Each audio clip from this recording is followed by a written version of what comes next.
कृष्णं नारायणं वन्दे कृष्णं वन्दे व्रजप्रियं कृष्णं द्वैपायनं वन्दे कृष्णं वन्दे प्रथासुतम्।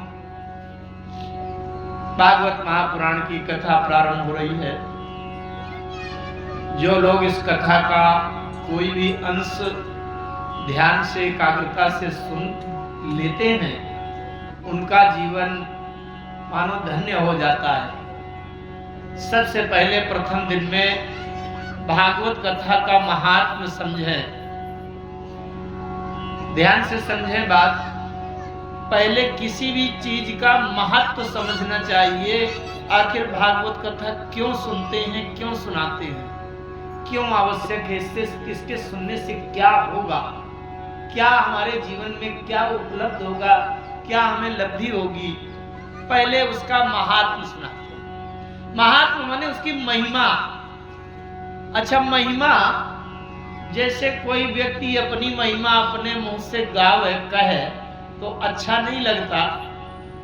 अरे हम कितने महान हैं, कितने विद्वान हैं, अपने मुंह से कहें तो अच्छी बात नहीं है, दूसरा कोई बतावे।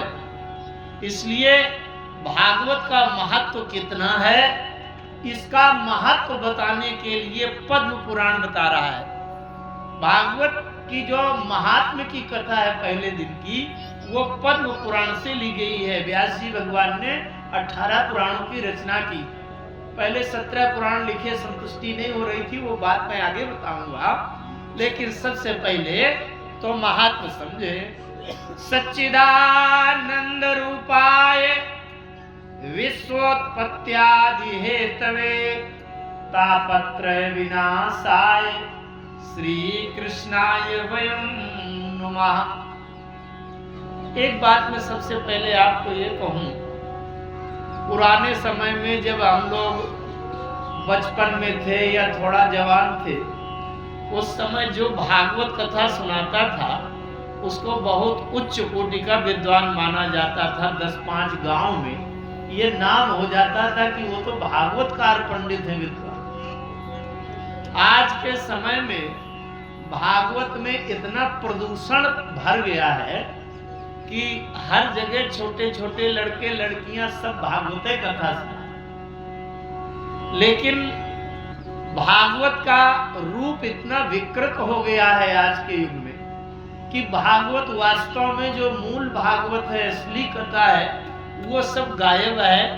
केवल प्रदर्शन का अधिकांश ज्यादा प्रचलन हो गया है। तो संगीत तो रहेगा और सब कुछ थोड़ा थोड़ा होगा, लेकिन ज्यादातर आप ये मानसिकता सोच के चले कि बहुत समझने लायक कथा होगी कि हमारे जीवन में इसका लाभ क्या है। सच्चिदानंद रूपाय, सच्चिदानंद शब्द आया, इसमें 3 शब्द हैं।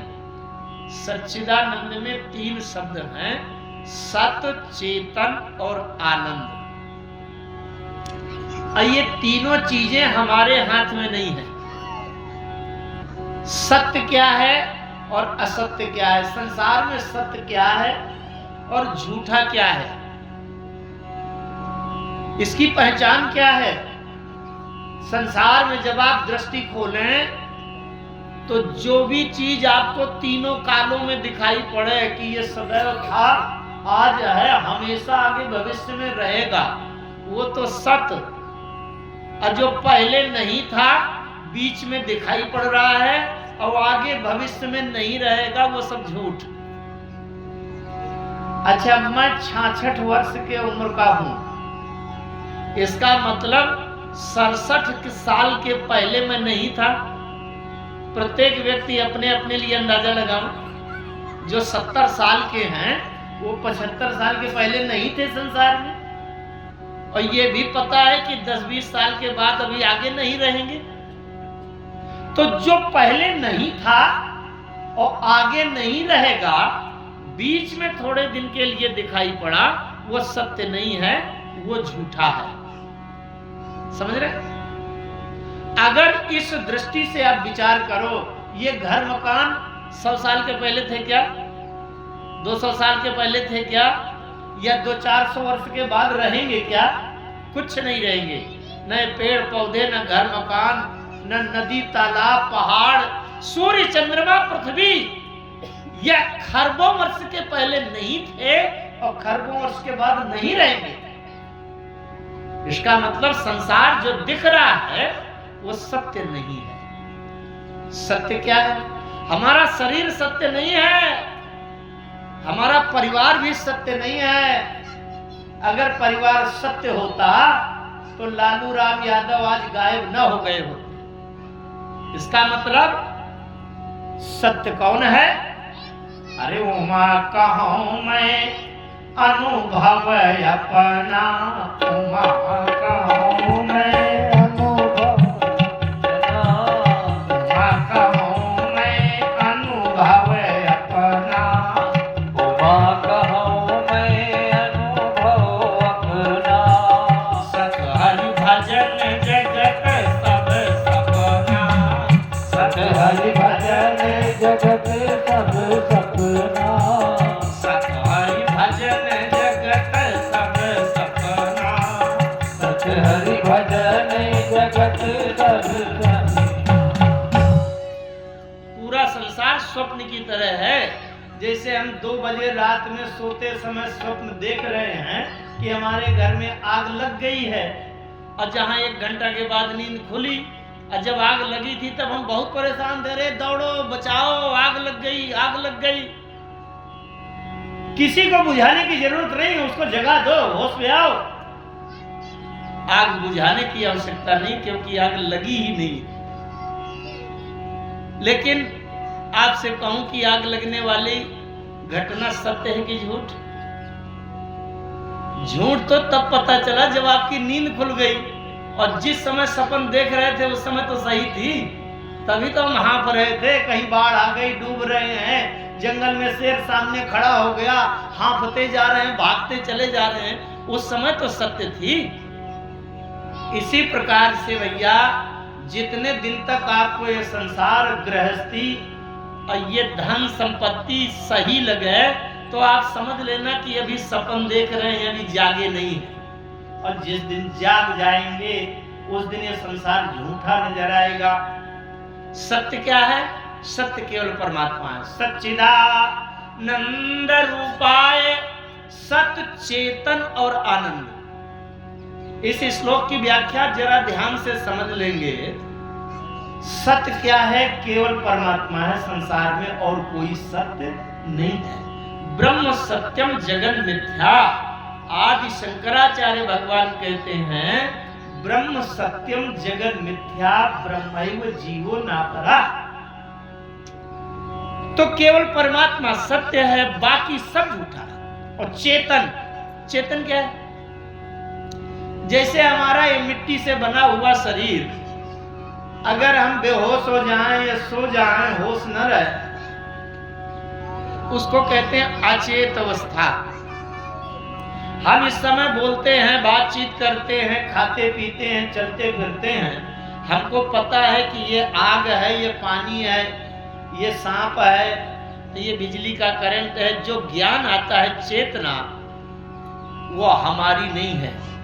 अगर हमारी चेतना होती तो जिस समय हम सो जाते हैं तब हमको पता क्यों नहीं है कि हमारे घर में कौन घुस गया, क्या हो रहा। ये चेतना जो है, जिससे हमको ज्ञान होता है, जानकारी होती है, ये चेतना क्या है? परमात्मा की दी हुई है। हमारे पास चेतना नहीं है, ज्ञान नहीं है, होश नहीं है। और आनंद, 3 शब्द बताए मैंने सच्चिदानंद में, सत, चेतन और आनंद। आनंद क्या है? संसार में आनंद नहीं है। सुख और आनंद में अंतर है। सुख शरीर का होता है, सुख के बाद इसीलिए दुख आ जाता है। अच्छी व्यवस्था हो जाए तो 2-4 दिन सुख हो जाएगा, फिर कोई चोट लग जाए तो दुख आ जाएगा। तो सुख के बाद दुख, दुख के बाद सुख, ये परिवर्तन होता है।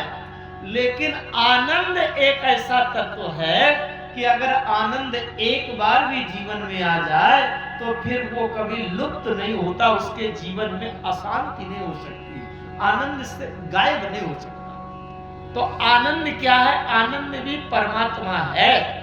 आत्मा को जो आनंद का अनुभव होता है वो संसार के किसी धन संपत्ति किसी साधन से नहीं हो सकता, वो तो केवल ईश्वर की कृपा से हृदय में आत्मा को आनंद होता है। सत, चेतन और आनंद ये तीनों भगवान से संबंधित है।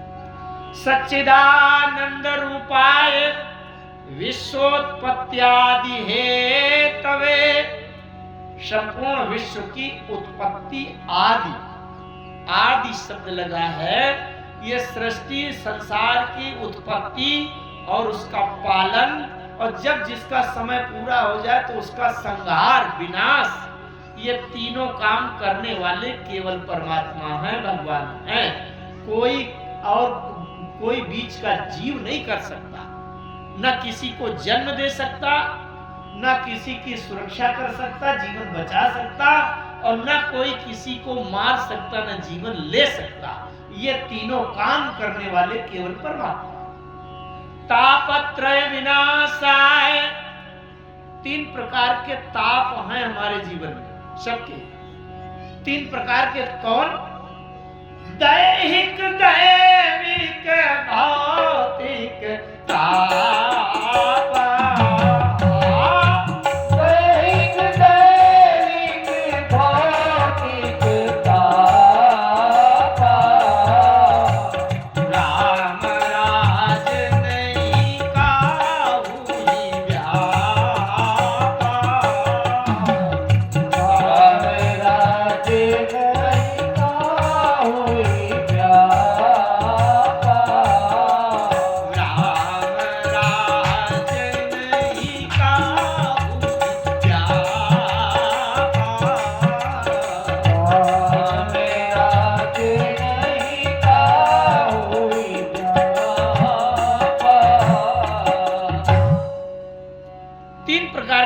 होते हैं आधि दैहिक, आधि भौतिक, आध्यात्मिक। ध्यान से समझें, शरीर को कष्ट हो जाता है। अच्छा, संसार में कोई व्यक्ति चाहता है कि मेरा शरीर बीमार हो? कोई व्यक्ति ये चाहता है कि हमारी चोट लगे, हाथ टूट जाए? कोई चाहता है कि मशीन का कोई पुर्जा हमारे घुस जाए और घाव हो जाए? लेकिन क्यों होता है? न चाहते हुए भी होता है कि नहीं? हम तो नहीं चाहते कि हमें जुकाम हो जाए, कि हमें बुखार आ जाए, लेकिन न चाहते हुए भी तमाम बड़ी बड़ी रोग बीमारी होती है कि नहीं? तो देह का जो ताप है, देह का जो कष्ट है, वो हमारे हाथ में नहीं है। देह का ताप दूर करने वाला भी परमात्मा। तापत्र तीन प्रकार के। कोई व्यक्ति चाहता है कि हमारा 10,000 रुपया का नुकसान हो जाए, कोई मशीन का एक्सीडेंट हो जाए, कोई भैंस मर जाए, कोई आदमी हमारा चला जाए, कोई नहीं चाहता। लेकिन न चाहने के बाद भी ये ताप होते हैं। तीन प्रकार के ताप होते हैं, चाहे वह धन संपत्ति का नुकसान हो, सम्मान की हानि हो, प्रतिष्ठा की हानि हो, शरीर को कष्ट हो, या आध्यात्मिक आत्मा को कष्ट हो, आत्मा की गति बिगड़े। तीन प्रकार के ताप। फिर से पूरे श्लोक का भाव ध्यान से समझे। सच्चिदानंद रूपाय, जो सत है, जो चेतन है और आनंद का भंडार है। विश्वोत्पत्त्यादि हेतवे, इस संसार की उत्पत्ति का, पालन करने का और विनाश करने का वही शक्तिशाली अधिकारी है। तापत्रय विनाशाय, जीव के जीवन में जो तीन प्रकार के कष्ट होते हैं, शरीर को कष्ट, धन संपत्ति सम्मान प्रतिष्ठा की हानि और दैविक कष्ट, इनको दूर करने वाले भी वही हैं। जीव कोई बच नहीं सकता इससे। ये तीनों में कौन कारण है? बोले श्री कृष्णाय वयम नुमः। ये तीनों के कारण श्री कृष्ण भगवान हैं, इसलिए वयम नुमः, हम सब लोग सबसे पहले उन भगवान श्री कृष्ण के चरणों में प्रणाम करते हैं, नमन करते हैं, समर्पण करते हैं। यं प्रव्रजन्ति मनुपेतमपेत कृत्यं द्वैपायनो विरह कातरया जुहाम पुत्रेति तन्मयतया तरवोऽभिनेदु तं सर्वभूत हृदयं मुनिमानतोऽस्मि। सबसे पहला नमस्कार और मंगलाचरण है सुखदेव जी भगवान। थोड़ी सी बात मैं सुखदेव जी के बारे में कहूं आपको। भगवान श्री हरि नारायण का अवतार होना था और वहां से उनकी आह्लादनी शक्ति, उनकी अभिन्न शक्ति, श्री राधा जी भी संसार में आएंगी तभी भगवान की लीला पूरी होगी। जब तक शक्ति नहीं, जैसे जिसके शरीर में बल नहीं तो बलवान कैसा, जिसके जेब में 10 रुपया नहीं वो धनवान कैसा, धन नहीं है तो धनवान कैसा। इसी प्रकार से अगर शक्ति नहीं है तो शक्तिमान कैसा, बिना शक्ति के शक्तिमान कैसा। भगवान जब धराधाम में आते हैं तो अपनी पूरी शक्ति को साथ में लेकर के आते, नहीं शक्ति के बिना शक्तिमान कैसा। राधा जी को भी आना था, वहां गोलोक धाम में राधिका जी एक तोता को पाले थी, तोता को पढ़ाती थी, सिखाती थी और तोता उनके सानिध्य में रहता था तो वो भी आनंद में डूबा था। राधिका जी जब इस धराधाम में अवतार लेने की भावना निश्चित करती हैं तो तोता भी कहता है कि मैं भी आपके साथ चलूंगा, आपके बिना मैं यहां नहीं रहूंगा। अच्छा, तो तोता ने क्या किया कि एक तो पहले बीच में कथा आती है, भगवान शंकर ने पार्वती जी को अमर कथा सुनाई। बड़ी हट किया था पार्वती जी ने, नारद जी ने सिखा दिया था पार्वती जी को। नारद जी एक बार पार्वती जी के पास पहुंचे और पार्वती जी से कहा तुम बड़ी भोली भाली हो, भोलेनाथ भगवान शंकर बड़े चालाक है, असली बात तुमसे बताते नहीं है। पार्वती जी ने कहा क्या हुआ? अच्छा, नारद जी का काम है यही है। तो पार्वती जी से कहा कि भगवान शंकर एक मुंडों की माला पहने रहते हैं गले में, उसमें खोपड़ी खोपड़ी लगी हुई है, मुंडों की माला पहने हैं। तो जरा पूछना कि ये मुंडों की माला कैसे पहने हैं, क्यों पहने हैं, क्या इसका रहस्य। इतना सिखा करके नारद जी चले गए। अब नारद जी चले गए, वैसे शंकर जी आ गए। शंकर जी जैसे आए घर से, वहां से उनके स्थान से नारद जी निकलते हुए दिखाई पड़े। शंकर जी समझ गए कि कोई ना कोई खतरा हो गया। अब नारद जी जिसके घर से निकले तो वहां तो संकट आएगा आएगा। जब भगवान शंकर अंदर पहुंचे, पार्वती जी ने कहा भोलेनाथ बड़े चालाक हो आप, मुझसे छुपाए बैठे हो असली बात। भगवान भोलेनाथ ने कहा क्या हुआ देवी? अरे बोले नारद मुझे सब बता गया अभी। अरे भगवान शंकर ने कहा मैं तो समझ गया था कि जब नारद जी अंदर से निकले हैं तो कोई अच्छा नहीं होगा। अच्छा, तो बोले क्या बात है? पार्वती जी ने कहा ये बताइए आप अपने गले में मुन्नों की माला क्यों पहने? शंकर जी ने कहा देवी मैं तुमसे इतना प्यार करता हूं कि तुम एक जन्म पहले सती थी, दक्ष की पुत्री सती थी और मेरे साथ तुम्हारा विवाह था, मेरी पत्नी थी। तो तुम अपना शरीर भस्म करके अपने पिता के यज्ञ में जलकर भस्म हो गई थी। तो मैं इतना प्रेम करता हूं तुमसे कि तुम्हारी मुंडी काट कर उसको गले में लटकाकर पहन लिया माला की। देखो कितना प्रेम करता हूं। पार्वती जी ने कहा नहीं नहीं ये बात नहीं है, असली बात बड़ी चालाकी से छिपाए हो क्या? बोले नहीं ये बताओ मैं मर गई लेकिन आप उसी तरह जिंदा बैठे रहते हैं, इसका रहस्य क्या? भगवान शंकर ने कहा देवी ये बात न पूछो। बोले नहीं, अरे मैं न पूछूं तो कौन पूछेगा, मुझे तो बताना ही पड़ेगा। शंकर जी ने चुपचाप धीरे से कान में कहा कि देवी मैं अमर कथा सुने हूं तो इसलिए जो अमर कथा सुन लेता है वो कभी मरता नहीं है। तो इसलिए मेरी कभी मृत्यु नहीं होती। जब तक सृष्टि रहेगी तो मेरी मृत्यु कभी नहीं होगी, क्योंकि मैं अमर कथा सुने हूं। पार्वती जी ने कहा तो भोलेनाथ यही तो चालाकी है, आपने अमर कथा सुन लिया, मुझको नहीं सुनाया, मुझको भी सुनाइए।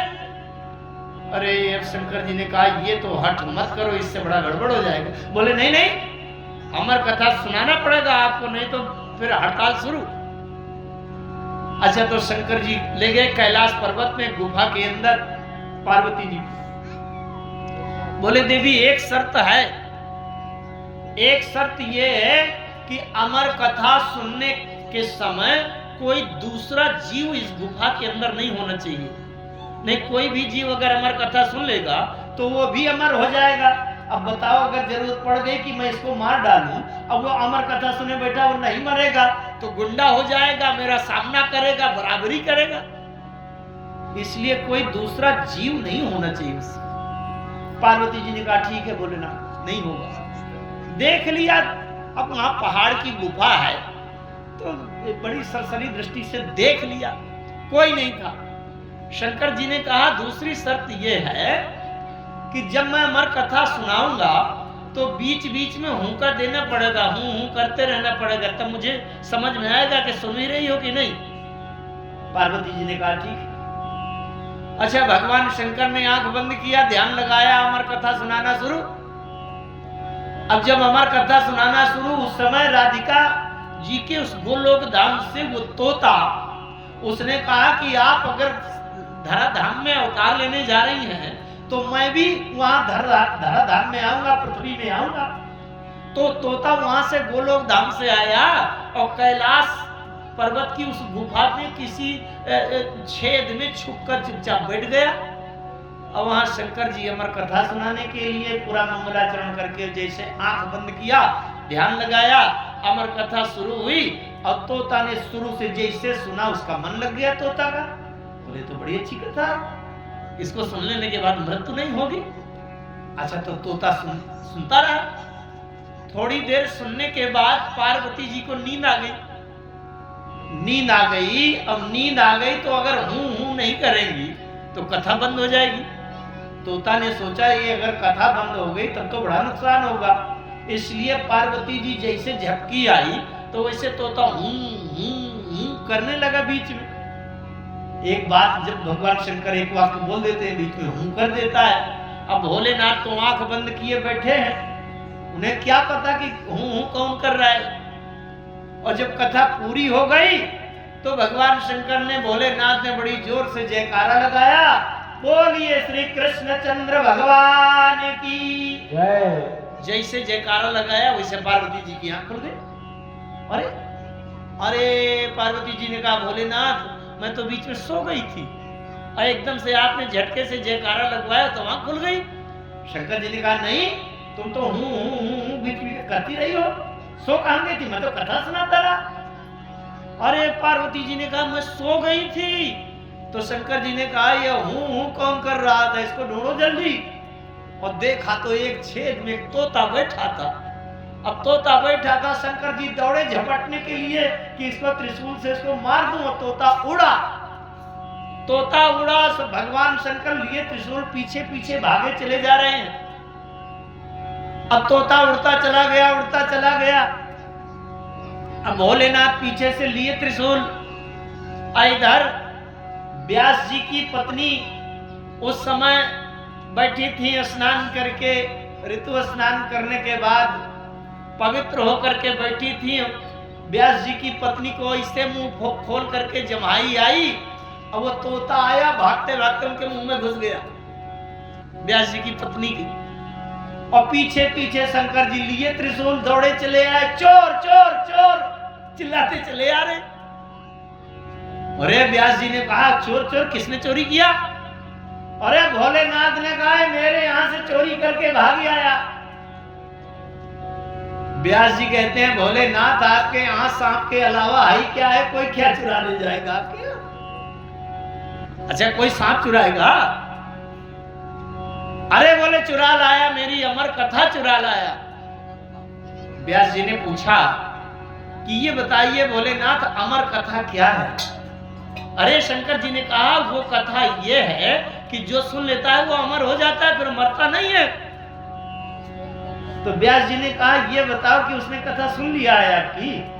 शंकर जी ने कहा हाँ कथा पूरी सुन लिया, हूं करता रहा, कथा पूरी सुन करके चुरा के चला आया, मैं मारने के लिए पीछे पीछे दौड़ रहा। व्यास जी कहते हैं भोलेनाथ पहले आप अपनी एक बात निश्चित करिए कि या तो कहिए कि अमर कथा सुनने से कुछ नहीं होता। अब अगर आप कह रहे हैं कि अमर कथा सुनने के बाद जीव अमर हो जाता है तो मारने के लिए कहे दौड़े चले आ रहे हैं। जब अमर कथा उसने सुन लिया और अमर हो ही गया तो अब आपके त्रिशूल लेकर दौड़ने से क्या होगा। और कहनी ये बात तो सही है। भगवान शंकर वहां से लौट गए। अब आइए उस कथा के बिंदु तक कैसे पहुंचे। भगवान शंकर लौट गए और वो जो तोता घुस गया था व्यास जी की पत्नी के मुख में, वही तोता गर्भ के अंदर बालक बन गया। गर्भ के अंदर 12 साल हो गए और गर्भ से बाहर नहीं निकल रहे थे। जो व्यास जी की पत्नी के गर्भ में थे वो पुत्र बाहर नहीं निकल रहा था, 12 साल हो गए। व्यास जी ने कहा अरे भाई कौन घुसे हो तुम, बाहर क्यों नहीं निकलते हो। अंदर से, गर्भ के अंदर से उन्होंने कहा कि मैं बाहर कभी नहीं निकलूंगा। क्यों? क्योंकि गर्भ के अंदर जब जीव होता है उस समय ब्रह्म ज्ञान होता है, परमात्मा का दर्शन होता है।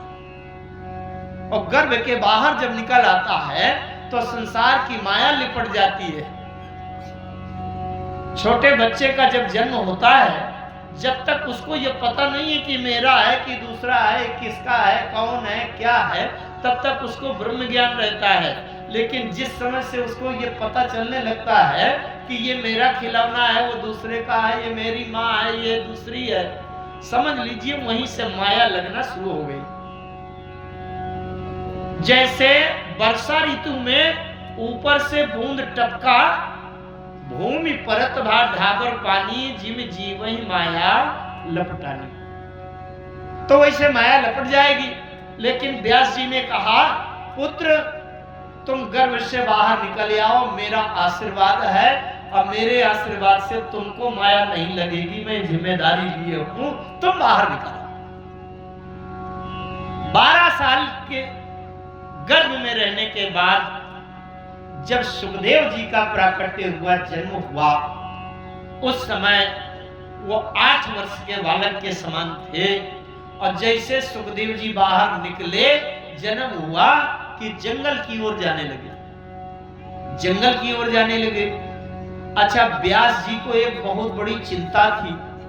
चिंता ये थी कि ये श्रीमद् भागवत महापुराण की रचना जो व्यास जी ने किया है, उनको इस बात की चिंता थी कि पूरे संसार में, पूरी धरती में ऐसा कोई योग्य विद्वान ज्ञानी नहीं है जो भागवत की असली कथा को समझ सके और दूसरे को सुना सके। ये उनको चिंता थी। जब ये सुखदेव जी बाहर निकले तो व्यास जी को ये आशा लगी कि अब ये मेरा पुत्र जो निकला है ये बड़ा ज्ञानी है, 12 वर्ष तक गर्भ में भगवान का दर्शन करता रहा, तो निश्चित है कि ये भागवत कथा का प्रचार करेगा। लेकिन सुखदेव जी जैसे उनका जन्म हुआ वैसे वो जंगल की ओर जाने लगे।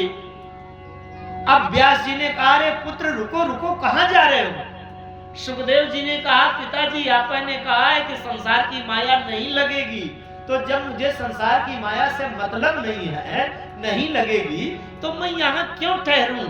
कौन पिता, किसका पुत्र, किसका मित्र, कहाँ का संसार, मैं तो गया जंगल और बस भगवान का ध्यान करूंगा। व्यास जी पीछे पीछे बुलाते हुए चले जा रहे हैं, पुत्र लौट आओ लौट आओ, बहुत आवश्यक एक काम है। उस समय का ये श्लोक है जो मैंने ये श्लोक पढ़ा और जिसके अर्थ में ये बात, ये कथा निकली। यम प्रव्रजन्ति मनुपेतमपेत कृत्यम, द्वैपायनो विरह कातरया जुहाव, पुत्रेति तन्मय तया तरवो भिनेदो तम सर्वभूत हृदयम मुनिमानतोस्मि। सुखदेव जी आगे आगे चले जा रहे थे। सुखदेव जी के शरीर में एक भी वस्त्र नहीं था। 16 साल की अवस्था हो गई थी, एक भी वस्त्र नहीं था। चले जा रहे थे, एक तालाब के किनारे से निकले। उस तालाब में कुछ महिलाएं, युवतियां, जवान अवस्था की, कपड़े उतार कर निर्वस्त्र स्नान कर रही थी। और जैसे सुखदेव जी निकले तालाब के किनारे से, वैसे वो सभी युवतियां निकल आई बिना वस्त्र पहने और सुखदेव जी से बातचीत करने लगी। और पीछे पीछे 80 साल के बूढ़े व्यास जी, उनके पिता, जो सुखदेव जी के पिताजी हैं, वो पीछे पीछे आ रहे थे। और जब व्यास जी ने देखा कि मेरा पुत्र खड़ा है और कुछ युवतियां निर्वस्त्र निकल करके बिना कपड़े के हैं, उनसे बातचीत कर रही, व्यास जी थोड़ा ठिठक गए। थोड़ी सी बात करके जब सुखदेव जी आगे बढ़ने लगे, तब व्यास जी पीछे पीछे गए। और जैसे व्यास जी को गोपिकाओं ने, युवतियों ने देखा, वैसे जल्दी से अपने शरीर में वस्त्र लपेट लिया, वस्त्र से ढक लिया शरीर को। व्यास जी ने ये बात पूछी, बोली ये बताओ, जो मेरा पुत्र जवान है वो भी पूरे शरीर में वस्त्र नहीं लपेटे, निर्वस्त्र है, और उससे तो तुम आकर के खड़े खड़े बातचीत करती रही, लेकिन मैं जो बूढ़ा हूं, मुझे देख करके तुम वस्त्र लपेटने लगी, बात क्या है, कारण क्या है? उन युवतियों ने बड़ी अच्छी एक बात कही। बोले भगवान, आपके पुत्र को ये पता ही नहीं है कि स्त्री क्या होता है, पुरुष क्या होता है, ये शरीर का क्या किया जाता है, वस्त्र लपेटने से क्या होता है, बिना वस्त्र के क्या होता है, उनको इस चीज का पता ही नहीं है। उनकी दृष्टि शरीर में है ही नहीं है, वो केवल कण कण में परमात्मा को देख रहे हैं, इसलिए उनसे क्या पर्दा करना। लेकिन आपको ये पता है कि कौन बूढ़ा है, कौन जवान है, कौन स्त्री है, कौन पुरुष है, वस्त्र न पहनने से क्या होता है, वस्त्र पहनने से क्या होता है, ये आपको पता है, इसलिए हम सब लोगों ने वस्त्र लपेट लिया। उस समय व्यास जी ने पीछे से आवाज लगाई अपने पुत्र सुखदेव जी को, पुत्र लौट आओ, लौट आओ, लौट आओ। उस प्रकृति का आभास करें। तालाब का किनारा था, चारों तरफ से पेड़ के बगीचे थे, जैसे जहां चारों तरफ से पेड़ हो ना घने, और आप एक बार चिल्लाओ तो वहां से आवाज उसी तरह की लौट करके आएगी, कंपन करेगी, वाइब्रेशन होगा। तो जैसे आप कुआं के अंदर मुंह डाल के और एक बार आओ कर दो तो 4 बार लौट के आवाज आएगी। मंदिर के अंदर हो करो तो इसी तरह आवाज लौट कर आएगी। तो जैसे व्यास जी ने सुखदेव जी से कहा, पुत्र लौट आओ, संसार में लौट आओ, तो वो आवाज टकरा करके सभी पेड़ों से वो प्रतिध्वनि लौट करके गूंज रही थी और पेड़ों से आवाज लौट कर आ रही थी, पुत्र लौट आओ, लौट आओ, लौट आओ। तो ऐसा लग रहा था कि सुखदेव जी जैसे महाज्ञानी को इस धरती का एक एक पेड़, पत्ता, पौधा, तिनका तिनका बुला रहा है, अरे सुखदेव जी महाराज लौट आओ। अगर आप लौटकर संसार में नहीं आएंगे तो ये संसार का कल्याण कौन करेगा, इस भागवत कथा का प्रचार प्रसार कौन करेगा। जो भागवत कथा आज हमको प्राप्त है, ये भागवत कथा अगर सुखदेव जी लौट के ना आते तो ये कैसे मिलती। सुखदेव जी वहां लौट गए, चले गए, अभी तो तपस्या के लिए चले गए, फिर लौट करके आए, उसकी भी कथा है, मैं बताऊंगा। लेकिन अभी इसमें यही कहा जा रहा है कि द्वैपायनो विरह कातर आजुहाव। द्वैपायन जो व्यास जी हैं, वो पुत्र के विरह में उनके हृदय से वेदना उठी और बड़ी जोर से जब आवाज लगाई, पुत्र लौट आओ, लौट आओ, लौट आओ, और वो आवाज लौटकर पौधों से, पेड़ों से, पत्तियों से लौटकर जब बार बार प्रतिध्वनि आ रही है, लौट आओ, लौट आओ, लौट आओ, उन ऐसे सुखदेव जी महाराज को हम प्रणाम करते हैं, क्योंकि अगर वो सुखदेव जी वापस लौटकर संसार में ना सबके बीच आकर के ना आते, भागवत की कथा परीक्षित जी को ना सुनाते, तो ये भागवत की कथा हम सब लोगों को प्राप्त नहीं। इसका जो क्रम है अभी मैं आगे वर्णन करूंगा जब समय मिलेगा। आइए भागवत की कथा प्रारंभ कहां से होती है और उसका शुभारंभ कैसे होता है। नैमिषे सूतवाख्यानौ विरहवाद्य महामतिम कथा मुस्रारसात् कुशलः सौनको ब्रवीत्। एक बार नैमिषारण्य में, नैमिषारण्य है लखनऊ के आगे हरदोई जिले में, हरदोई सीतापुर के बीच में है। इस पृथ्वी का सबसे प्रथम स्थान है वो। ब्रह्मा जी वहीं से सृष्टि की रचना प्रारंभ करते हैं। नैमिष क्यों कहते हैं उस तीर्थ को?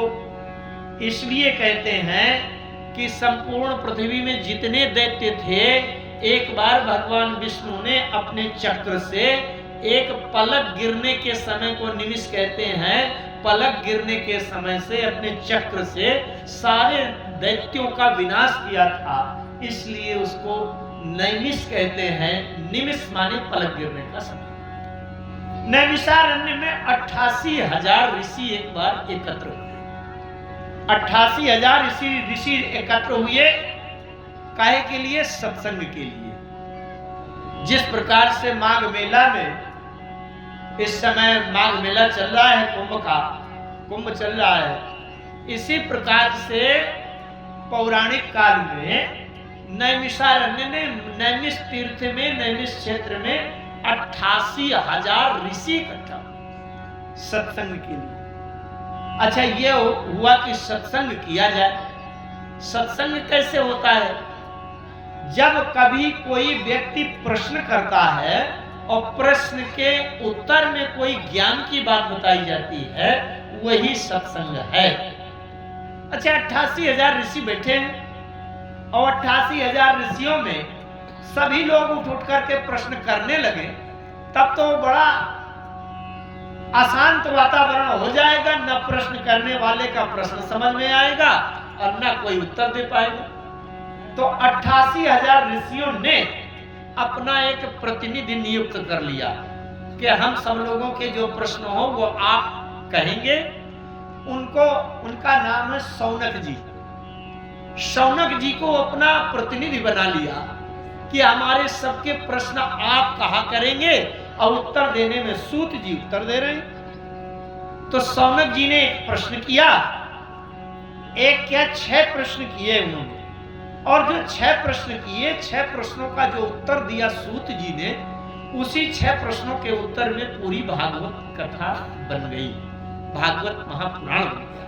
अब वो प्रश्न क्या है? नए अज्ञान ध्वांत विध्वंस कोटि सूर्य समप्रभ। एक बात है, प्रश्न करने की भी विधि बताई गई है शास्त्र में। प्रश्न कैसे करना चाहिए? सबसे पहले तो जिससे हम ज्ञान जानना चाहते हैं, सबसे पहले उसको तो प्रणाम करें, उसकी प्रशंसा करें कि आप बड़े विद्वान हैं, ज्ञानी हैं, मेरे प्रश्न का उत्तर आप ही मुझे समझा पाएंगे, इसलिए इस प्रकार का मेरे मन में संशय है और इसको हमें समझाइए। अज्ञान ध्वांत विध्वंस कोटि सूर्य समप्रभ। अज्ञान रूपी अंधकार को दूर करने के लिए आप करोड़ों सूर्यों के समान आपका ज्ञान है, इसलिए सूताख्या ही कथा सारम मम कर्ण रसायनम। सूताख्या ही है सूत जी महाराज। आख्या ही, आख्या माने कहें, ही माने निश्चित। निश्चित रूप से आप मन में निश्चय करके हमें एक बात बतावें, एक कथा कहें। कथा कैसी? बोले सूताख्या ही कथा सारम मम कर्ण रसायनम। कथा नहीं, कथा तो सबको पता है। जितने लोग भागवत कथा सुनने आए हैं उन सबको पता है कि एक दिन वामन जी की कथा होगी, एक दिन ध्रुव जी की होगी, एक दिन प्रहलाद जी की होगी, एक दिन भगवान कृष्ण का जन्म होगा, फिर माखन चोरी होगी, फिर रुक्मिणी के साथ विवाह होगा। ये कथा तो सबको पता है, बच्चे बच्चे को पता है। एक शब्द देखना, मैं चाहे कोई भी किसी भी धर्मशास्त्र की कथा करूं, उसके शब्द का आशय समझने समझाने का प्रयास किया करता हूं। सूताख्या ही कथा सारम, कथा तो कहिए लेकिन कथा के माध्यम से कथा का सार कहिए। कथा का सार क्या है? कथा क्यों सुनते हैं? जैसे किसी के खेत में गन्ना लगा हो, अब आपको गन्ने का रस पीना है तो कौन मुंह में चबाता रहे? अगर जूस निकालने वाली मशीन लगी है तो कहा जाएगा कि भैया रसा निकाल के पिला दो 2 गिलास, तो बस मजा आ जाए। अब गन्ना चबा चबा के चूसने में तो बहुत देर लगेगी। तो कहते हैं कि सूताख्या ही कथा सारम मम कर्ण रसायनम। हे सूत जी भगवान महाराज, हमें कथा वो सुनाइए जिस कथा में सार हमें समझ में आवे, उसका रस क्या है, उसका निचोड़ क्या है, कथा क्यों सुनते हैं, कथा का तात्पर्य। भक्ति ज्ञान विरागो चा विवेको वर्धते महान, माया मोह निराश्च वैष्णवे क्रियते कथम। ऐसी कथा का सार सुनाइए जिस कथा में भक्ति भी हो, ज्ञान भी हो, वैराग्य हो। वैराग्य क्या है? जो व्यक्ति संसार के ज्यादा हानि लाभ में, हार जीत में ज्यादा डूबा है, फंसा है, वो संसार का राग है। संसार में रहें, अपने शरीर के पालन पोषण के लिए सुख सुविधा भी बनावें, लेकिन संसार में बिल्कुल डूबे न रहे कि बस उतने के अलावा कुछ जानते ही ना। संसार को उतना जाने जितना हम शरीर को जानते हैं। अच्छा, शरीर, एक बड़ी सरल बात बताऊं, बड़ी महत्वपूर्ण, उससे पता चलेगा कि कथा का उद्देश्य क्या है। इस संसार में सबसे ज्यादा प्रिय हमको अपना शरीर होता है। शरीर तो सबको प्रिय होता है कि नहीं? अगर कोई मुझसे कहे कि अपनी उंगली काट के दे दीजिए, 2 लाख रुपया हमसे ले लीजिए, उंगली काट के दे दीजिए, ध्यान से सुनना बात, तो मैं तो नहीं दूंगा। 2 लाख रुपया देने पर भी उंगली काट के नहीं दूंगा। कोई दे सकता है? कोई नहीं देगा। लेकिन एक दिन ये उंगली में चोट लग गई, 10-15 दिन मल्हम पट्टी हुई, अब 20-25 दिन के बाद डॉक्टर को दिखाया तो डॉक्टर ने कहा इसमें इन्फेक्शन हो गया है और पॉइजन, जहर बन गया है और आपकी उंगली काटनी पड़ेगी, नहीं मर जाओगे। तो हम कहेंगे जल्दी करो, उंगली नहीं, यहाँ से हाथ काटो, 2 लाख रुपया हमसे ले। कहना पड़ेगा कि नहीं? बड़े ध्यान से समझना। अगर एक बार भी समझ लिया तो कथा का उद्देश्य समझ में आ जाएगा। जिस समय हमारे प्राण संकट में हो जाएंगे, उस समय हम हाथ कटवा देंगे, पांव कटवा देंगे और ये सोचेंगे तो प्राण तो बचे। इसका मतलब सबसे ज्यादा महत्वपूर्ण क्या है? अभी तक पहले हम शरीर को बड़ा प्यारा माने थे कि 2 लाख रुपया कोई हमको दे और हमारी उंगली और हाथ खरीदे, काट के लेना चाहे तो हम नहीं देंगे।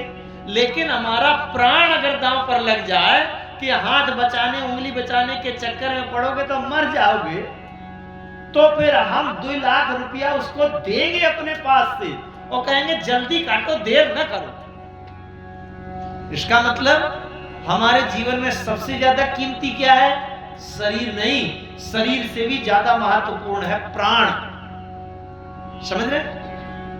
आज तक शरीर को सुखी बनाने में संसार के लोग लगे हैं। शरीर सुंदर बन जाए, शरीर शक्तिशाली बन जाए, इसमें तो सब लोग लगे हैं, लेकिन शरीर में प्राण बना रहे, इसके लिए आज तक किसी ने कोई उपाय किया? शरीर में प्राण कैसे रहता है? अच्छा, हमारे आपके हाथ में है क्या कि हम एक श्वास भी अगर बंद हो जाए हमारी, तो एक श्वास भी लौटा ले? हमारे हाथ में है क्या? शरीर की सुख सुविधा तो हम बना सकते हैं, शरीर में कोई रोग हो गया तो मेडिकल साइंस में जा सकते हैं, यहाँ से लखनऊ, दिल्ली और एम्स, बंबई, विदेश तक जा सकते हैं। लेकिन अगर शरीर का श्वास बंद हो जाए तो एक भी श्वास उसके बाद लौटा कर लाने के लिए हमारे पास कोई उपाय नहीं है। यह श्वास कैसे चलता है? श्वास चलता है भगवान श्री कृष्ण की कृपा से, और जो हमारे जीवन में श्वास दे रहा है, जीवन दे रहा है, हम उस कृष्ण की याद तक नहीं करते। हम संसार में अपने शरीर को सुंदर बनाने के चक्कर में पूरा जीवन डुबाए पड़े हैं। तो जो व्यक्ति शरीर के सुख सुविधा तक की बात देखता है वो केवल कथा देखता है, नाच गान और झांकी तमाशा देखता है।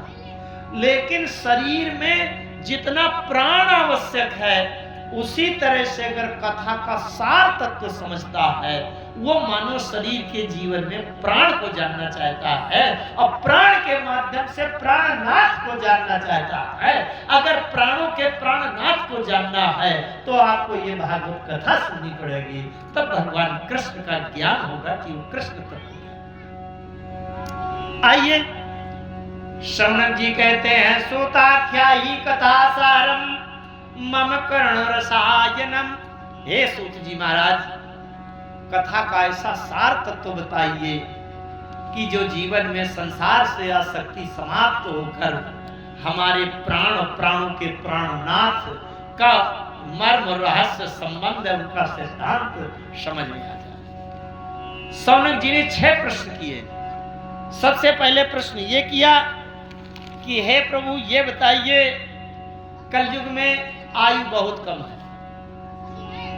सतयुग में मनुष्य की आयु 1 लाख वर्ष की होती है। ध्यान से सुनना, सतयुग में प्रत्येक मनुष्य की आयु 1 लाख वर्ष की होती है। और तब नियम होता है कि बीच में किसी की मृत्यु होती है नहीं है, पूरी आयु के बाद मृत्यु होगी, ये भी नियम।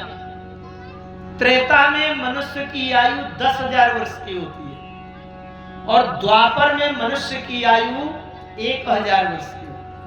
और भी कुछ बातें हैं। सतयुग में मनुष्य की आयु 1 लाख वर्ष और शरीर की ऊंचाई 21 हाथ की ऊंचाई होती है। 21 हाथ, इन हाथ से 21 हाथ लंबा शरीर होता है। त्रेता में मनुष्य की आयु 10,000 वर्ष की होती है और शरीर की ऊंचाई 14 हाथ ऊंचाई होती है। इसके बाद तीसरा युग आया द्वापर। द्वापर में मनुष्य की आयु 1,000 वर्ष की होती है और शरीर की ऊंचाई 7 हाथ होती है। और कलयुग में मनुष्य की आयु केवल 100 वर्ष, पूर्ण आयु 100 वर्ष, और मनुष्य के शरीर की ऊंचाई 3.5 हाथ की होती है। 3.5 हाथ आप नाप कर देख लीजिएगा, आपके एड़ी से लगाकर यहाँ चोटी तक की ऊंचाई 3.5 हाथ ही होगी। और एक हाथ में 2 बीता होता है। 3.5 हाथ का मतलब 7 बीता, और एक बीता 12 अंगुल का होता है। एक बीता में अंगुल नापिएगा 12 अंगुल, तो 12 सत्ते 84 अंगुल का शरीर होता है। 84 अंगुल का शरीर होता है। 84 लाख योनियां होती हैं। योग के 84 आसन होते हैं, काम भोग के 84 आसन होते हैं। और इसके बाद बड़ा विज्ञान है, इसके बाद ब्रह्म तक प्राप्त करने में आगे उसके 18 होते हैं। 108 की गिनती में ब्रह्म जीव पूर्ण होकर के ब्रह्मत्व को प्राप्त होता है। वो थोड़ी सी कठिन बात लगेगी, फिर मैं आगे कथा में चलूं। शौनक जी ने बड़ा अच्छा प्रश्न किया कि कलयुग में मनुष्य की आयु बहुत कम, 100 साल। अच्छा, 100 साल कोई जिंदा रहता है क्या? कोई 1-2 गांव में 1-2 होंगे उदाहरण के लिए, हर गांव में, जो 100 साल पूरा हो गए। नहीं तो 80-85 में ही काम निपट जाता है। इतने भी बहुत लगता है कि बुढ़ापा बड़ा जोर आता है। तो प्रश्न ये हुआ कि भाई कलयुग में मनुष्य की आयु बहुत कम है,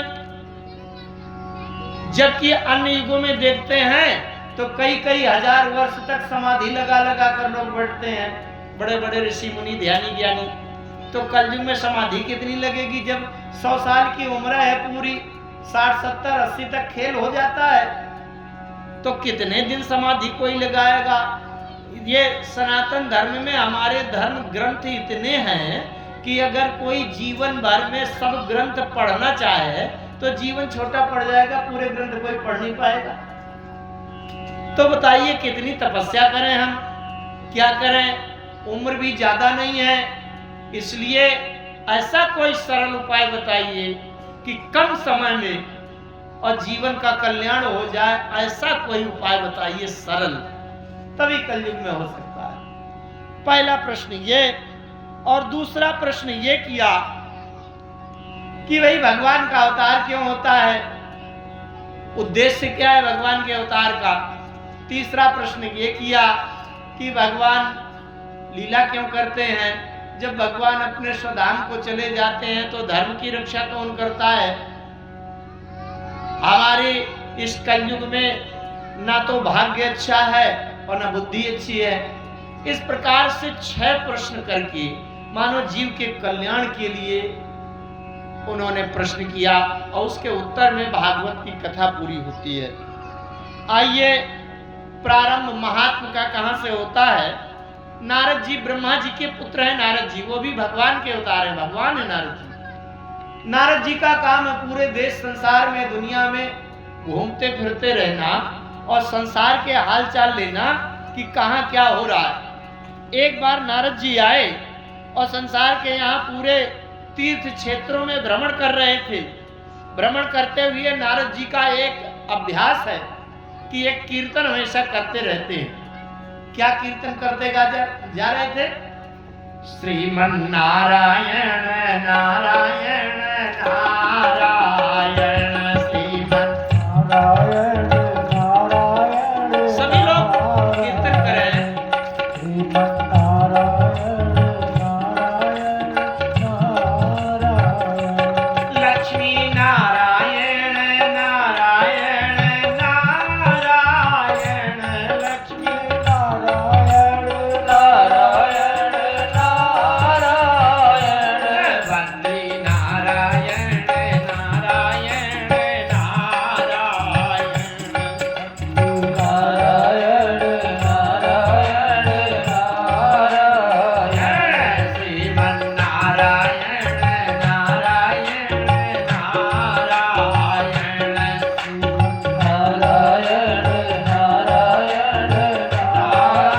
नारायण पुष्करम च प्रयागम च काशीं गोदावरी तथा हर क्षेत्रम कुरुक्षेत्रम श्रीरंगम सेतुबंधनम।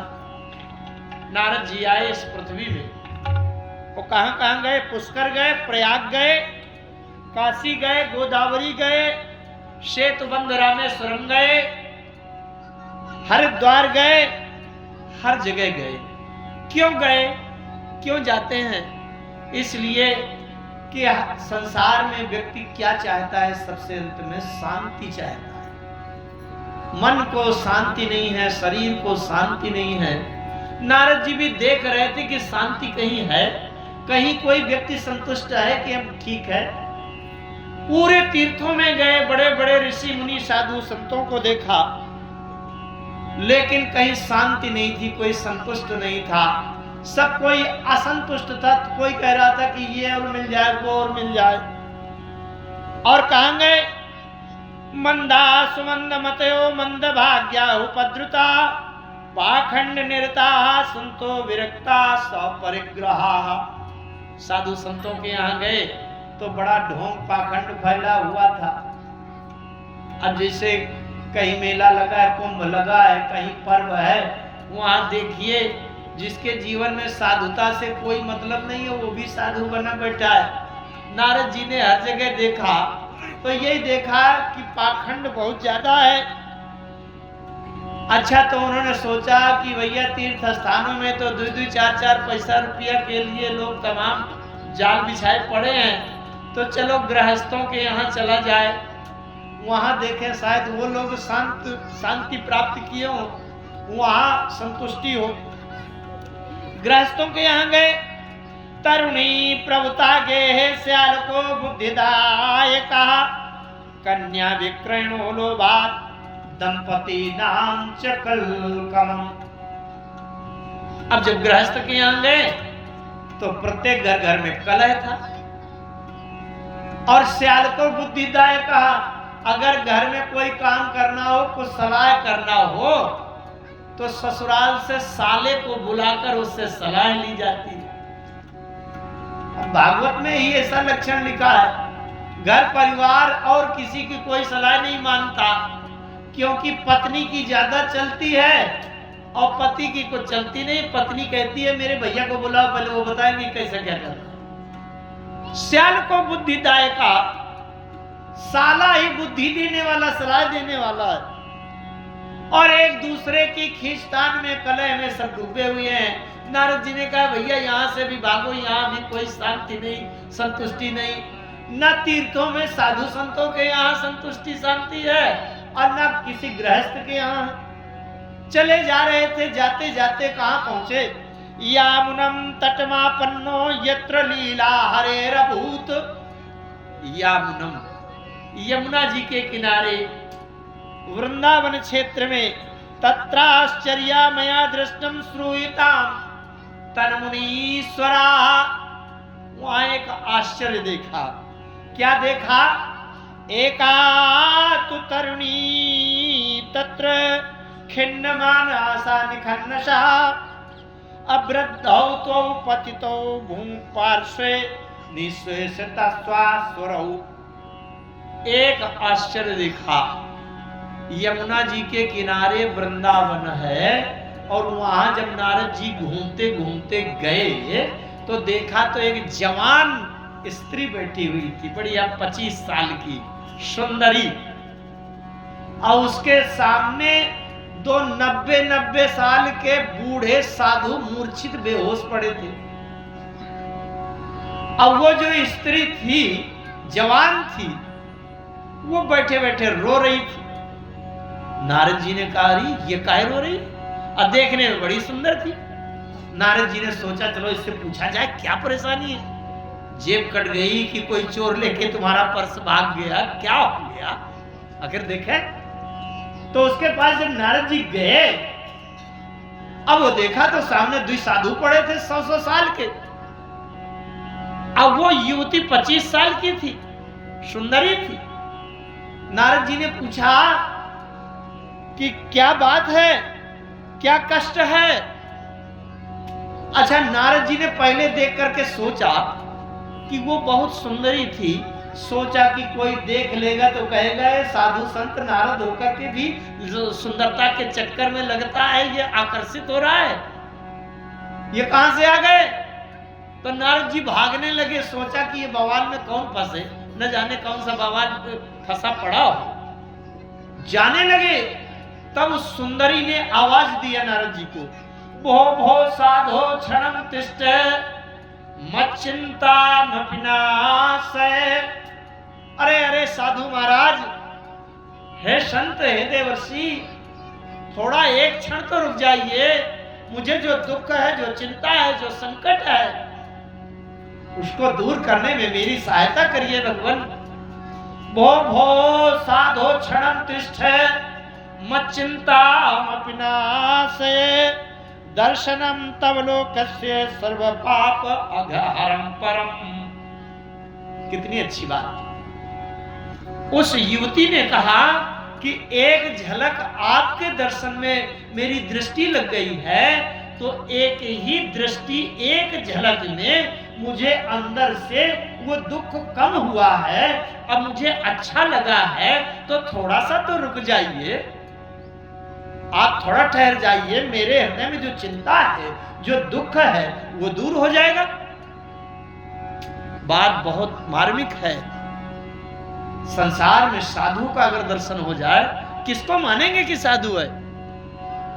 क्या लक्षण होता है साधु का? लाल पीले कपड़े पहन लेना और लंबी दाढ़ी लंबी कर लेना, ये साधु है क्या? साधु किसको कहते हैं? संत किसको कहते हैं? जिसके दर्शन मात्र से हमारी चिंता दूर हो जाए, घबराहट बंद हो जाए और हमारे अंदर जो जलन उत्पन्न है उसमें शांति मिल जाए, ठंडक आ जाए, शीतलता मिल जाए, उसी को साधु कहते हैं। सीता जी एक बार लंका चली गई थी, रावण उठा ले गया था। अशोक वाटिका में बैठी बैठी बेचारी रात दिन जल रही थी, बड़ा दुख होता था। और हनुमान जी पहुंच गए। हनुमान जी जब चलने लगे तो सीता जी ने तुरंत कह दिया, तो ही देखी शीतल भई छाती, तो ही देखी शीतल भई छाती,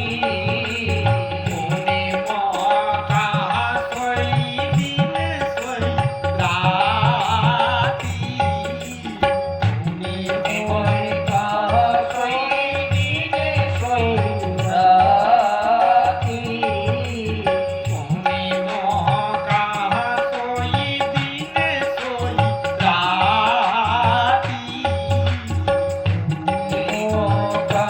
सोई दिन सोई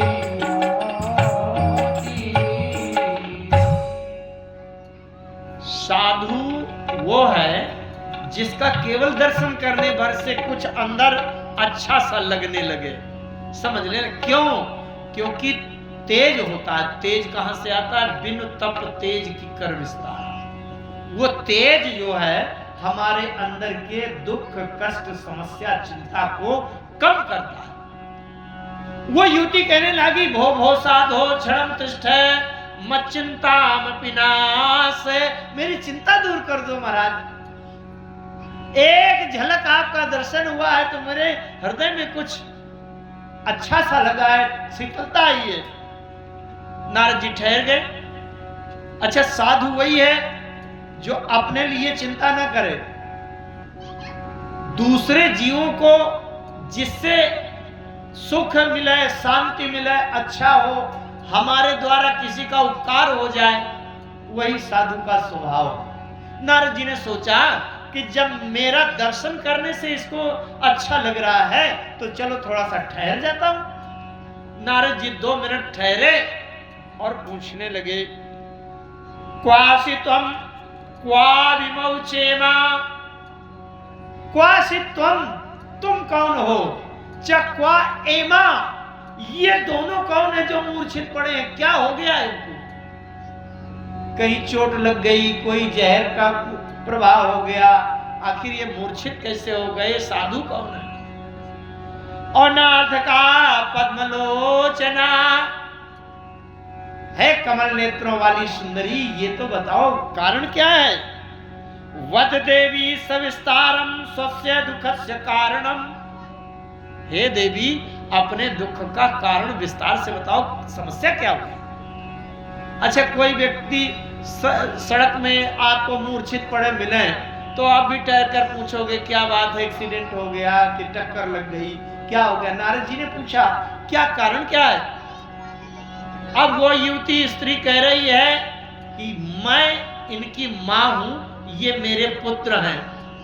नारद जी ने देखकर सिर पीट लिया, अरे बड़ा अद्भुत। अगर पुत्र 100 वर्ष का है तो उसकी मां को 125 साल का होना चाहिए। अम्मा है 25 साल की और पुत्र है 100 साल के बूढ़े, 90 साल के। ये कैसा खेल है? ये क्या तमाशा है? कौन सा ये मर्म है? तब उस युवती ने बताया, अहम भक्ति रीति ख्याता इमौ में तनयौ मतौ, मुझको भक्ति कहते हैं। अहम भक्ति रीति ख्याता, मैं भक्ति नाम से जानी जाती हूं, मैं भक्ति हूं। ये मेरे दोनों पुत्र हैं, ज्ञान वैराग्यवान नामानौ काल योगेन जर्जरौ। एक पुत्र ज्ञान है, दूसरा पुत्र वैराग्य है। काल योगेन जर्जरौ, काल के प्रभाव से जर्जर माने बूढ़े हो गए। अब बूढ़े होते होते मूर्छित अचेत भी हो गए। अब इनके शरीर में इतनी शक्ति नहीं है कि ये उठ करके बैठ जाएं, कुछ बात करें, इतनी भी शक्ति नहीं है। इनका होश हवास गया। अब मैं भक्ति हूं। उत्पन्ना द्राविड़े साहम वृद्धिम कर्नाटके गता, कहती है मैं द्रविड़ देश में मेरा जन्म हुआ है और कर्नाटक में धीरे धीरे बढ़ना मेरे शरीर की वृद्धि हुई है। अब ये क्वचित क्वचिन महाराष्ट्र गुर्जरे जीर्णताम गता, थोड़ा थोड़ा जब महाराष्ट्र में आई तो मेरी उम्र बढ़ती गई और जैसे गुर्जरे माने गुजरात में पहुंची वैसे मैं भी बूढ़ी हो गई थी। लेकिन जहां ये वृंदावन क्षेत्र में आई तो मैं बूढ़ी भक्ति अब फिर युवा अवस्था को प्राप्त हो गई। परंतु ये मेरे पुत्र जो ज्ञान वैराग्य हैं ये तो मूर्छित हो गए। अब इनमें इतना होशो नहीं है कि ये उठ करके बैठे बातचीत करें। इसलिए वृंदावन पुनः प्राप्य नवीनेन स्वरूपिणौ जाता हम युवती साक्यम प्रेष्ठ रूपात सांप्रतम।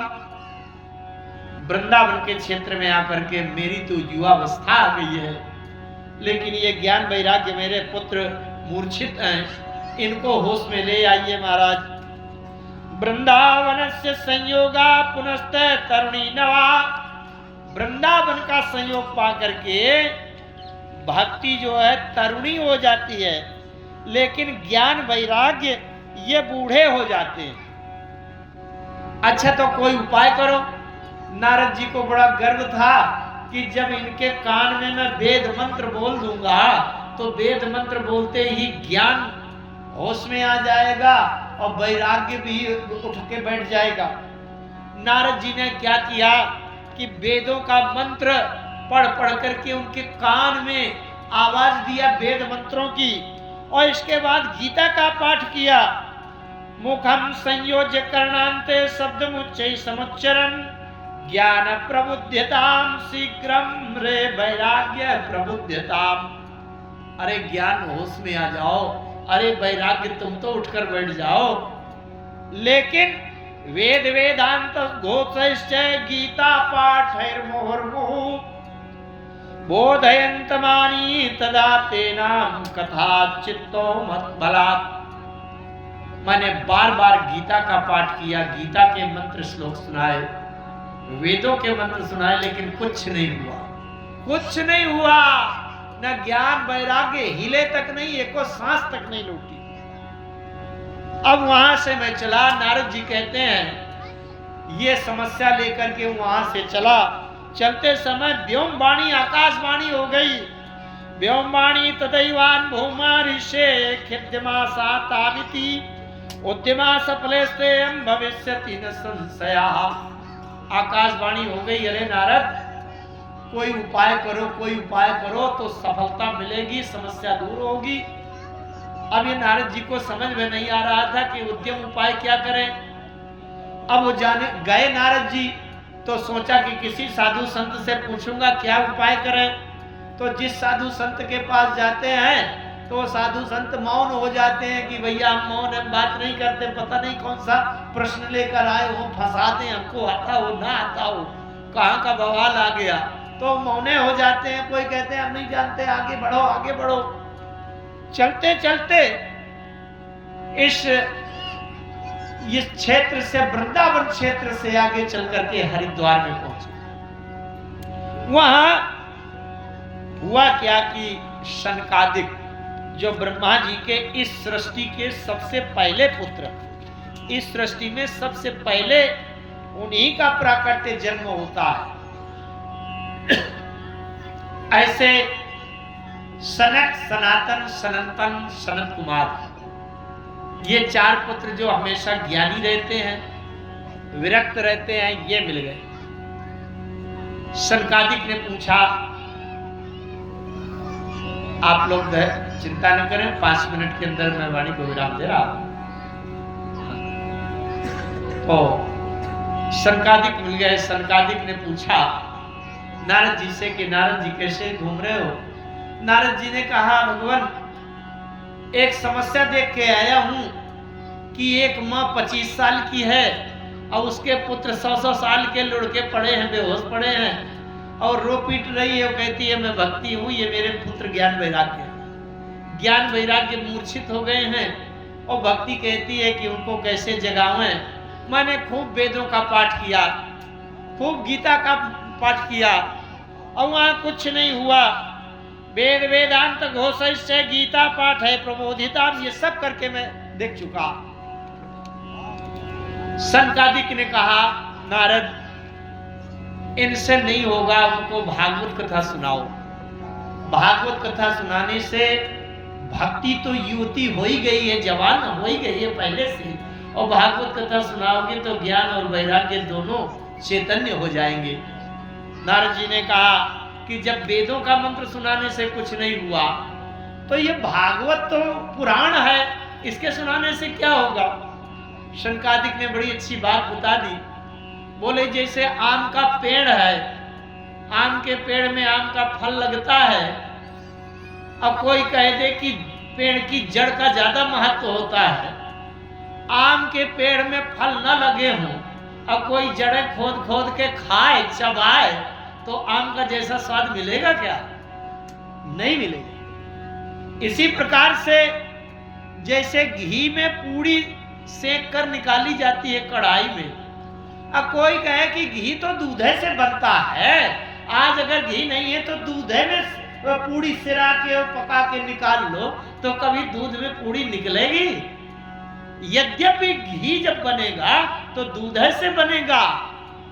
इस सृष्टि में जो कुछ भी निकलेगा वो वेदों से ही निकलेगा, लेकिन सीधे वेद का पाठ सुना करके वो लाभ नहीं प्राप्त कर पाओगे जो भागवत पुराण के पाठ से जो लाभ मिलेगा।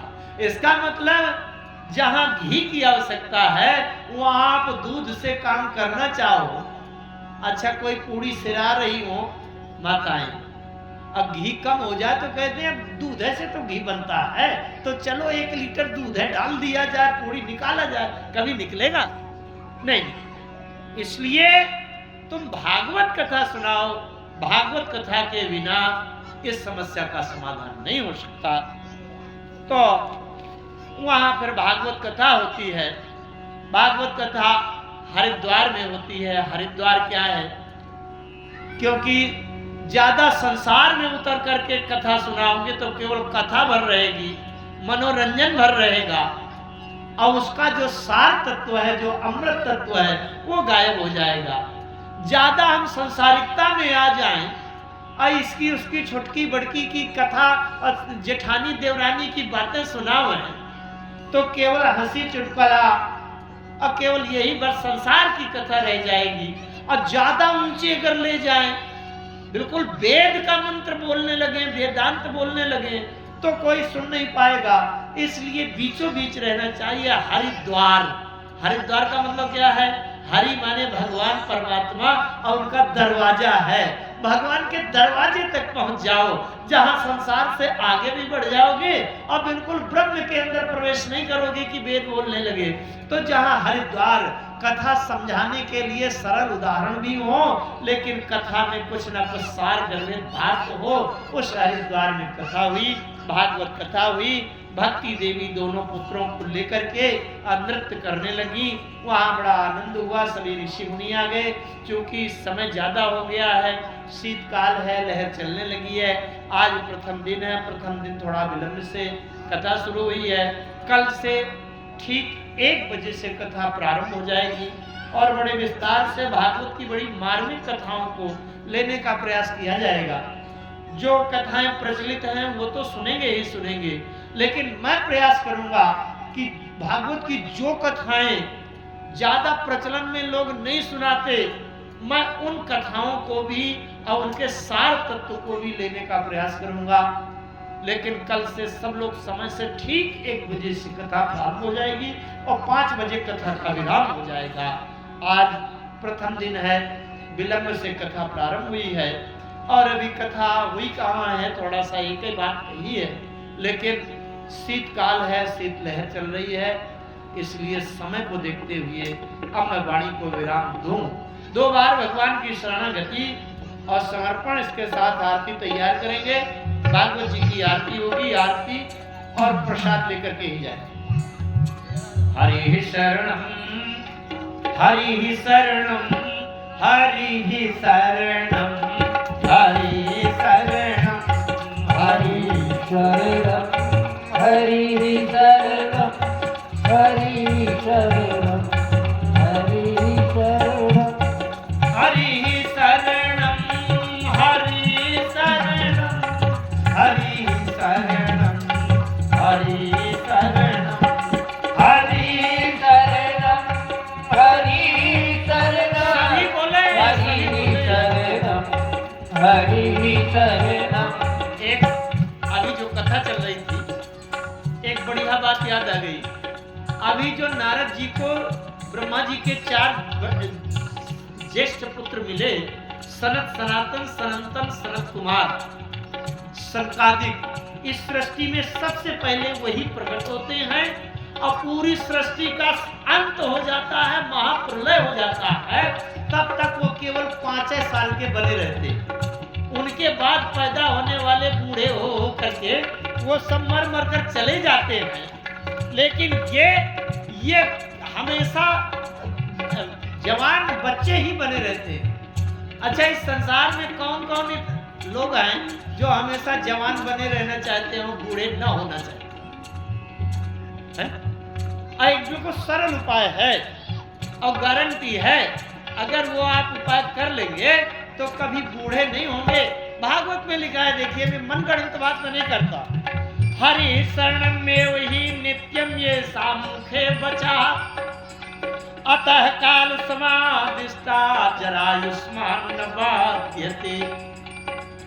वो जो सनकादिक हैं, वो प्रत्येक श्वास में हरि शरणम हरि शरणम हरि शरणम का जप कीर्तन करते रहते हैं। हरि शरणम में वही हरि शरणम का कीर्तन करते रहते हैं, इसलिए वो कभी बूढ़े नहीं होते। देखत बालक बहु कालीना, ब्रह्मानंद सदा नलीना। बहु कालीना, बहुत पुराने हैं, इस सृष्टि में सबसे पहले पैदा हुए हैं, पर आज तक बूढ़े नहीं हुए। अगर ये चाहते हैं आप भी, तो वो सरकादिक कुछ नहीं करते, न च्यवनप्राश खाते, न कोई टॉनिक पीते, केवल हरि शरणम हरि शरणम हरि शरणम करते रहते हैं। प्रत्येक श्वास में हरि शरणम। आप 2-4 बार कीर्तन कर लीजिए, आपकी उम्र और नीचे आ जाएगी, बुढ़ापा की ओर नहीं जाएगी, पीछे आ जाएगी। आप करिए हरि शरणम हरि शरणम हरि शरणम हरि शरणम हरि शरणं हरि शरणं हरि शरणं हरि शरणं हरि शरणम हरि शरणम हरि शरणम हरि शरणम हरि शरणं हरि शरणं हरि शरणं हरि शरणं हरि शरणम हरि शरणम हरि शरणम हरि शरणम हरि हरि शरणं हरि शरणं हरि शरणं हरि शरणम हरि शरणम हरि शरणम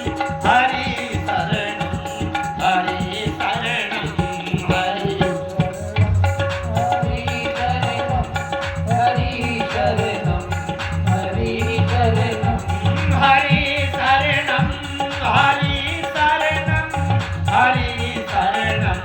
हरि शरणं हरि शरणं हरि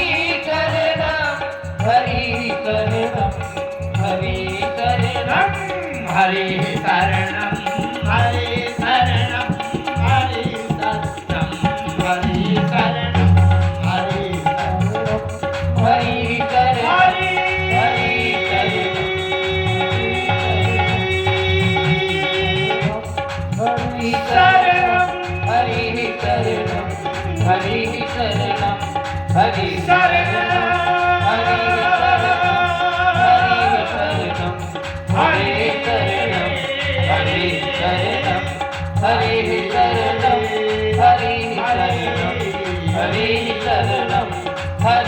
शरणम हरि शरणम हरि शरणम हरि शरणम। बोलिए राधिका कृष्ण चंद्र भगवान की जय हो। श्रीमद् भागवत भगवान की जय हो। व्यास जी भगवान की जय हो। श्री सुखदेव जी भगवान की जय हो। परीक्षित जी महाराज की जय हो। अब सभी लोग भागवत भगवान की आरती के सम्मान में खड़े हो जाएंगे अपने अपने स्थानों में।